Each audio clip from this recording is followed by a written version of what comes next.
don't forget to turn this on. Okay. Ignition. Start button. Nothing. Lights. Nothing. Wow. Well, that's peculiar. Alright, back to the drawing board.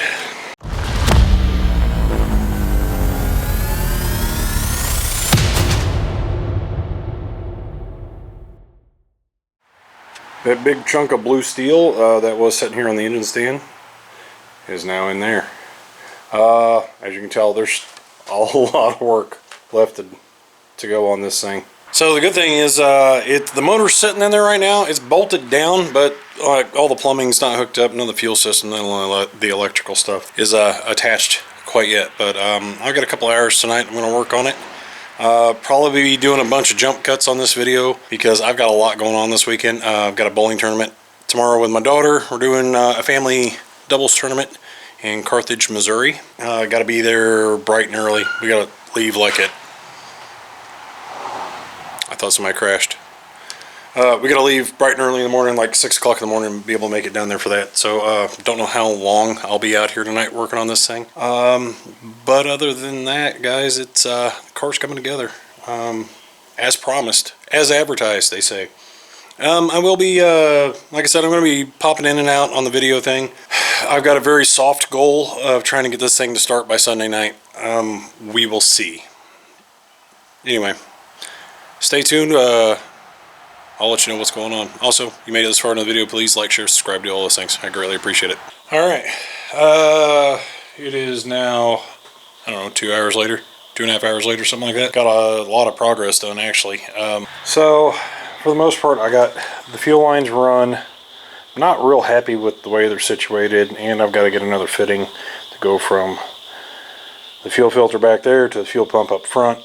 My fuel pump doesn't, it only goes up to 3/8 of an inch, and my fuel line's bigger than that. So I gotta get a reducer for that, no big deal. Other than that, I had to put I got the Go Fast Walker air filter. I had to put it on just to see what it looked like.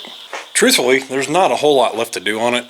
There's gonna be a lot of wiring I gotta go through. This thing's set for a long time, so I'm gonna be kind of cautious with the wiring on it and set up, you know, a test light and everything, make sure I'm not burning anything up, making sure the toggle switches are still good and everything. I did have the big 12-volt switch, the kill switch for the battery was bad, so I've already replaced that. And I'm just gonna kind of take it one step at a time. I'm gonna try to go slow with it, try not to make too many trips to the hardware store to buy nuts and bolts and what have you, because with one car getting tore down and then delicately placed over on the bench, I've kind of lost some things. So, stay tuned. We'll come back tomorrow probably after our bowling tournament and start on it again. Alright, it is Tuesday the 13th. Skipped a few days. Sunday, I worked out here quite a bit. Got a bunch of stuff done. Yesterday, I took the day off to do some streaming, get a big old workout in, try to get rid of this Christmas leftover. Ran into some issues. Found out I had a header that was cracked, probably due to that last wreck that I had at the very end of the year. I'm assuming that's what did it. I don't know. It wasn't that big of a deal. Took it over to nephew's house. We welded it up. I did run into some more problems, so check this out. My hood don't fit now. The hood was lower on it to begin with. When I built the nose, I didn't think anything about it. Unfortunately, the distributor on the Ford's set up high enough that it hits the hood, so I gotta do some fabricating and make this thing work. Other than that though, man, this thing's looking pretty good. I got all the wires run for the distributor, fuel lines is all hooked up on it. Got to do some other little wiring in there. But yeah, man, we're moseying right along. I'm getting ready to put the bell housing in it now and get the transmission put in it. I'm not going to show you any of that footage because it's just going to be a fat guy rolling around in the race car and making groaning noises and probably cussing a whole lot. So y'all don't need to see that. Stay tuned. Well, it's Thursday and I still don't have the transmission in. Last night I had promised myself to get a good workout in and try to relax a little bit. Did some streaming over on Twitch, and tonight is I'm done. I'm just gonna get it done. Stay tuned. Not exactly record time. but it's in.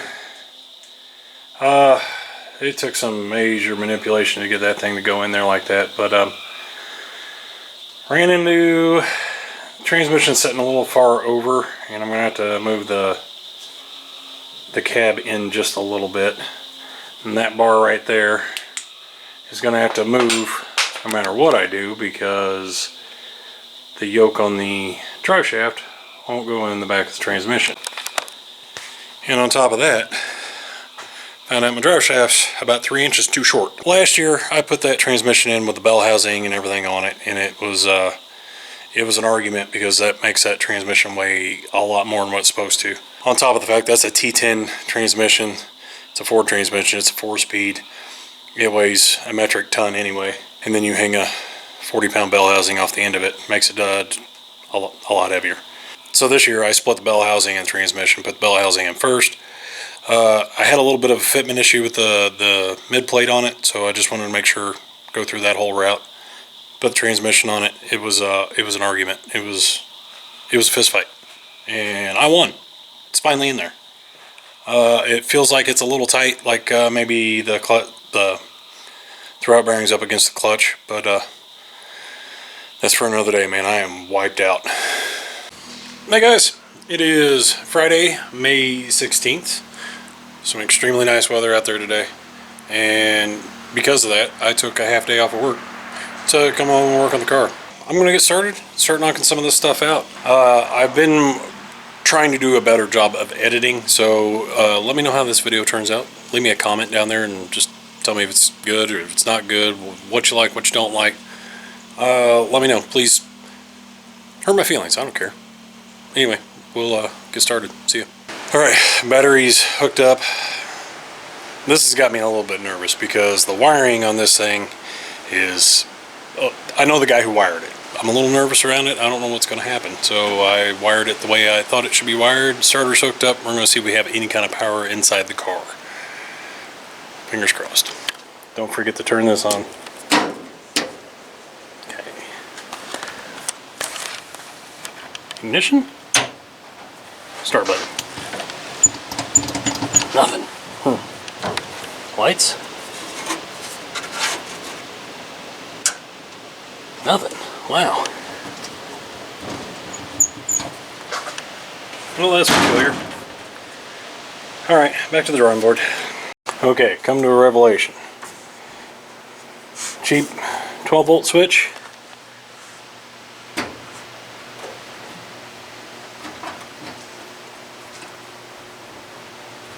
Well, it worked a second ago. Anyway, I don't think the switch is any good. Which, it sucks.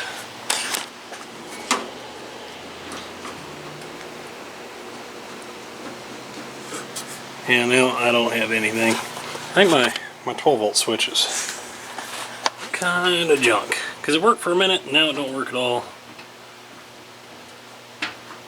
See? There we go. Now we got a light. It's better than nothing, I guess. See what we got for ignition.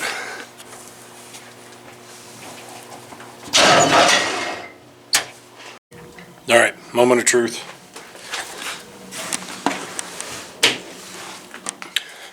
Just kidding, I already know the answer to this, but I didn't want to put on here how many times I had to chase everything down on it, trying to figure out what was wrong with it, and it does run, so here you guys go.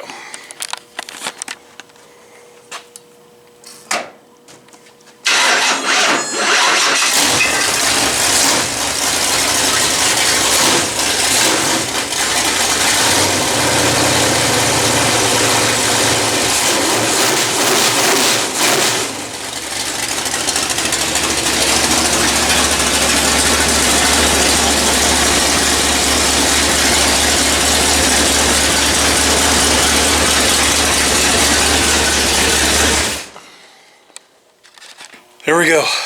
It's in, it runs. Somehow it turned on my flashlight, which I didn't think that was possible, but it's in the car. It runs. Still missing a few things. Just got back from the parts store a little bit ago. Had to order this belt water pump belt, one for the power steering. Now, of course, there's a special order that won't be in until tomorrow. Also, I don't know how well the camera's going to pick this up, but I have a fuel leak. Now, the whole fuel pump situation has got me a little concerned because I ordered a new fuel pump. If you remember back last year, if you remember, can go back that far to the videos, I had a lot of problems with the fueling system on this.